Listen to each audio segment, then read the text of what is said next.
Kauna-unahang preseason game sa pagitan ng NBL Australia at Japan P-League magaganap na.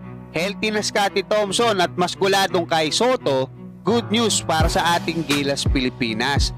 Sa pinakabagong update na inilabas ng 10-time champion ng NBL Australia na Perth Wildcats sa kanilang official website ay ibinalita nga nito na imbis na mga NBA teams ulit ang kanilang makakalaban sa kanilang preseason, ay susubukan naman nila ang tatlong malalakas na kupunan sa Japan P-League sa pangunguna ng Chiba Jets na ibabandera yung kanilang bagong head coach na si Trevor Gleeson na matagal ding naging head coach ng Perth Wildcats.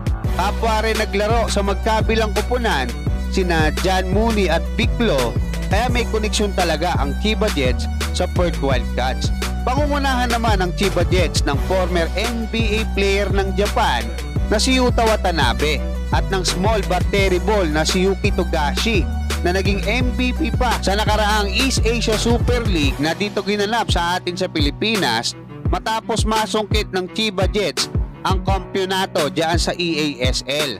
Makakalaban din ng NBL team na Perth Wildcats ang dati nilang assistant coach na si Sean Dennis na kasalukuyang head coach ng Nagoya Diamond Dolphins at dating kupunan ni Kai Sotto na Yokohama B Corsairs sa pangunguna ni Yuki Kawamura kasama ang ating kababayan na si Kiefer Ravena.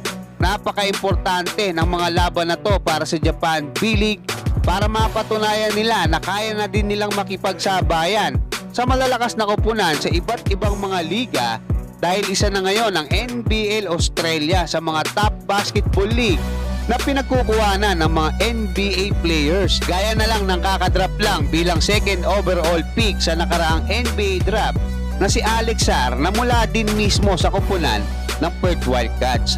Sa ibang balita, good news naman para sa ating Gilas Pilipinas ang pagiging healthy na ngayon ng Gilas Pilipinas guard na si Scottie Thompson na nakapaglaro na ng mahigit 30 minutes sa laban ng Barangay Ginebra kontra sa Rain or Shine. At ang patuloy na paglaki at paglakas ng katawan ni Kai Sotto na kailangan niya dahil talagang mabigat ang labanan at kaldagan.